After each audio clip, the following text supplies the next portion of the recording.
जूही दुर्योधन के काफ़ी ज़्यादा खिलाफ होती है क्योंकि वो जानती है कि इरफान जो होता है वो उसकी हर वक्त हमदर्दियाँ ही समेटता रहता है। वैसे तो कोई भी वो उसके साथ भलाई का लफ्ज़ नहीं बोल सकती है, लेकिन जैसे ही वो देखती है कि इरफान उसका बहुत ज़्यादा साथ दे रहा है तो उसको काफ़ी ज़्यादा गुस्सा आता है।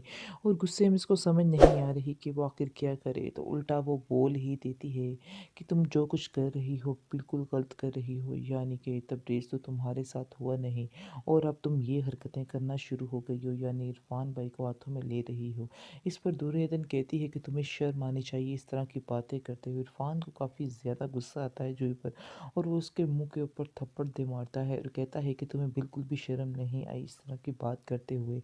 आगे से वो कहती है जूही कि जो हकीकत है वही मैंने बताई है और अब देखना इस बात पर मैं आपका हाल क्या करती। वो जाकर अपनी माँ को और अपने बाप को सारी बात बताती है और झूठ लगाकर 10 बताती है कि ये हो रहा था और वो हो रहा था, जिसकी वजह से काफ़ी ज़्यादा उसके बाप को गुस्सा आता है और वो खामोश हो जाता है। इस तरह से दुर्योधन तबरेज़ को कॉल करती है और कहती है ऐश व इशरत के लिए अपनी और मेरी ज़िंदगी तबाह कर दी, अपने बच्चे को कत्ल करवा डाला, लेकिन ये सिर्फ़ और सिर्फ़ तुम्हारी ऐश के लिए था, क्योंकि तुम्हें बिल्कुल भी इन बातों की परवाह है ही नहीं थी। और मुझे पता है कि तुम इन बारे में नहीं सोचते, तुम्हें सिर्फ़ पैसा ही अज़ीज़ है और पैसे के बारे में ही तुम सोचते हो और आप सब लोग पैसे के पुजारी हो। मैं आपसे कुछ कहना चाहती हूँ कि ये पैसा आपके पास सारी ज़िंदगी नहीं रहने वाला है, अपनी आखिरत को भी सँवारो। आप सब एक जैसे हो, तुम सुंबल की बात करते हो, लेकिन तुम भी उसके जैसे ही हो, क्योंकि तुमने भी पैसे की लालच की है और वो भी तुम्हारी लालच में ये सब कुछ कर रही है। दोनों ही नहायत लालची और खुदगर्ज़ लोग हो। मैं आप दोनों को कभी माफ़ नहीं करूँगी। मेरे सामने ऐसे मोड़ पर सब रिश्ते खुलकर सामने आ गए। जो कुछ मेरे साथ हुआ, आज मुझे पता चल चुका है कि कौन मेरे साथ मुखलिस है और कौन नहीं है।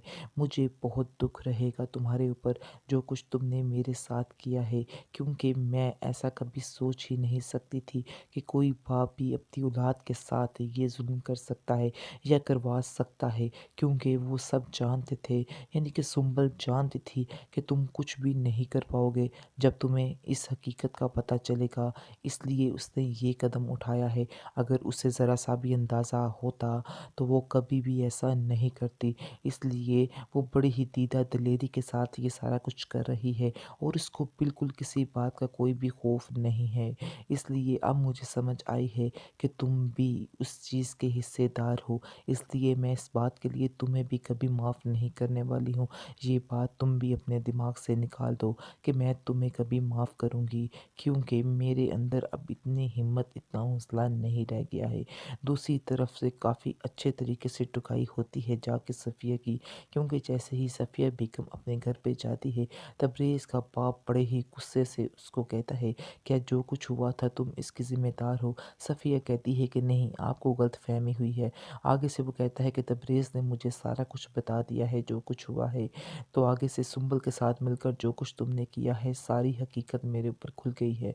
मेरा बेटा बहुत रोया, बहुत तकलीफ़ में था और उसको इस बात का सबसे ज़्यादा दुःख था कि मेरी माँ ने भी सुंबल का साथ दिया और उसके साथ मिलकर ये सब कुछ किया है। आप लोग क्यों इस तरह की हरकतें कर रहे हो?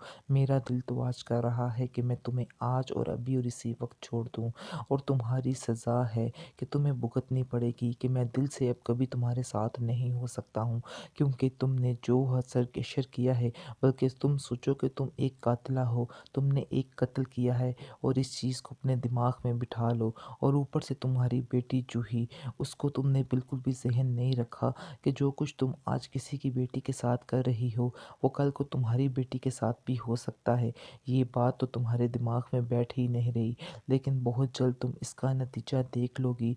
फिर इस बात का और कोई ज़िम्मेदार नहीं होगा, बल्कि सिर्फ़ और सिर्फ़ तुम इस बात की ज़िम्मेदार होगी, क्योंकि तुमने कभी सोचा ही नहीं कि किसी की बेटी के साथ इस तरह से करना किस कदर गुनाह है, और वो उल्टा तुम्हारे ऊपर भी पड़ सकती है और ऐसा ही हँसी खुशी ज़िंदगी गुजार लो। मेरा तो तुमसे यही कहना है, लेकिन पता नहीं तुम अपनी माँ की बातों में क्यों आ जाते हो। वो सिवाय लालच के तुम्हारे दिमाग में और कुछ नहीं पड़ती है। ये मैं तुम्हें बात बार-बार बता रहा हूँ। आगे से आप देखेंगे तबरेज़ कहता है कि ये मेरा भी मानना है कि کہ پیسہ ہی بہت کچھ ہے، اس لیے میں اپنی منزل پانے کے لیے یہ سب کچھ کر رہا ہوں۔ اس میں میری ماں کا قصور تو نہیں۔ ہاں، جو کچھ اس نے کیا ہے اس چیز کی معافی اس کو کبھی بھی نہیں مل پائے گی، کیونکہ میری ماں نے میرا بہت زیادہ دل دکھایا ہے اور میں کبھی بھی ان سے اب بات نہیں کروں گا۔ میرا دل ان سے بہت زیادہ پریشان ہو چکا ہے، سمجھو کہ میں نے انہیں چھوڑ دیا ہے۔ اس پر کہتا ہے تبریز کا باپ، تم کیا سمجھ رہے ہو کہ مجھے اس بات کا دکھ نہیں ہے؟ میرا اپنا دل نہیں چاہ رہا، مجھے تو آپ لوگوں کی اور دنیا کی مجبوری ہے، ورنہ میں اس رشتے کو آج اور اسی وقت ختم کر دیتا۔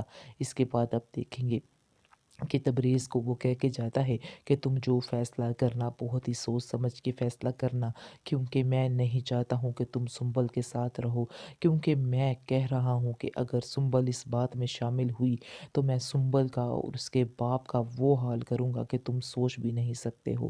آخر انہوں نے اپنے آپ کو سمجھ کیا لیا ہے، کیسے انہوں نے اتنی بڑی حرکت کر دی ہے۔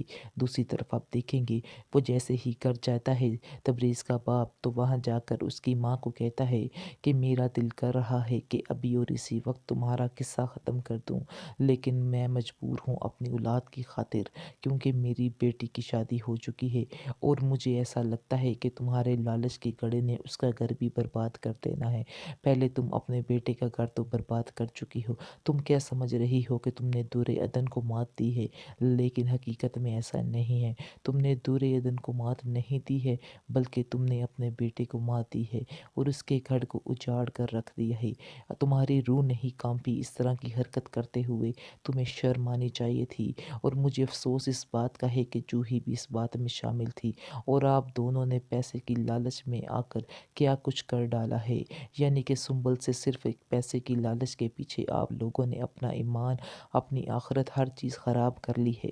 آخر میں آپ لوگوں کو کیسے سمجھاؤں کہ آپ لوگ جو کر رہے ہو بہت ہی غلط کر رہے ہو؟ میں کیسے آپ لوگوں کو منع کروں، کیونکہ آپ لوگوں کے دماغ میں تو کوئی بات بیٹھی نہیں، صرف اور صرف پیسہ ہی چھایا ہوا ہے۔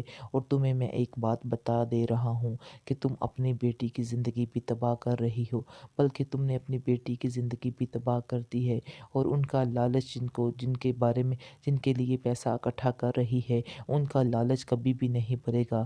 یہ بات میں آپ کو بار بار سمجھانے کی کوشش میں لگا ہوا ہوں۔ آج آپ نے جو دور عدن کے ساتھ کیا ہے، یہ آپ کو کل کو بھگتنا پڑے گا، اور یہ بات آپ لوگوں کے آگے ضرور آئے گی۔